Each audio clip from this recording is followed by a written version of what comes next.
Reading from the Big Book. These were revolutionary and drastic proposals, but the moment I fully accepted them, the effect was electric. There was a sense of victory, followed by such a peace and serenity as I had never known. There was utter confidence. I felt lifted up, as though the great clean wind of a mountaintop blew through and through. God comes to most men gradually, but his impact on me was sudden and profound. For a moment I was alarmed and called my friend, the doctor, to ask if I were still sane. He listened in wonder as I talked. Finally, he shook his head, saying, "Something has happened to you I don't understand, but you had better hang on to it. Anything is better than the way you were." The good doctor now sees many men who have such experiences. He knows that they are real. While I lay in the hospital, the thought came that there were thousands of hopeless alcoholics who might be glad to have what had been so freely given me. Perhaps I could help some of them. They in turn might work with others.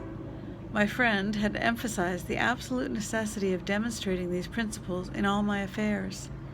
Particularly was it imperative to work with others as he had worked with me. Faith without works was dead, he said, and how appallingly true for the alcoholic. For if an alcoholic failed to perfect and enlarge his spiritual life through work and self-sacrifice for others, he could not survive the certain trials and low spots ahead. If he did not work, he would surely drink again, and if he drank, he would surely die. Then faith would be dead indeed. With us it is just like that. My wife and I abandoned ourselves with enthusiasm to the idea of helping other alcoholics to a solution of their problems. It was fortunate, for my business associates remained skeptical for a year and a half, during which I found little work. I was not too well at the time and was plagued by waves of self-pity and resentment. This sometimes nearly drove me back to drink, but I soon found that when all other measures failed, work with another alcoholic would save the day. Many times I have gone back to my old hospital in despair. On talking to a man there, I would be amazingly lifted up and set on my feet. It is a design for living that works in rough going. We commenced to make many fast friends, and fellowship has grown among us, of which it is a wonderful thing to feel a part. The joy of living we really have, even under pressure and difficulty.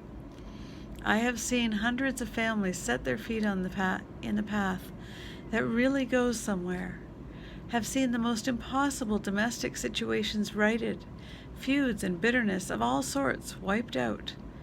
I have seen men come out of asylums and resume a vital place in the lives of their families and communities. Business and professional men have regained their standing. There is scarcely any form of trouble and misery which has not been overcome among us. In one western city and its environs, there are thousands of us and our families. We met frequently so that newcomers might find the fellowship they seek. At these informal gatherings, one may often see from 50 to 200 persons. We are growing in numbers and power. An alcoholic in his cups is an unlovely creature.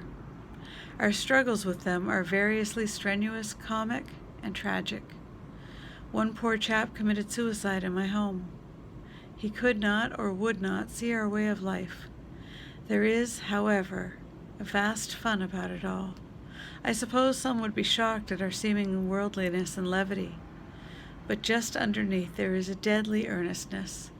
Faith has to work 24 hours a day in and through us, or we perish.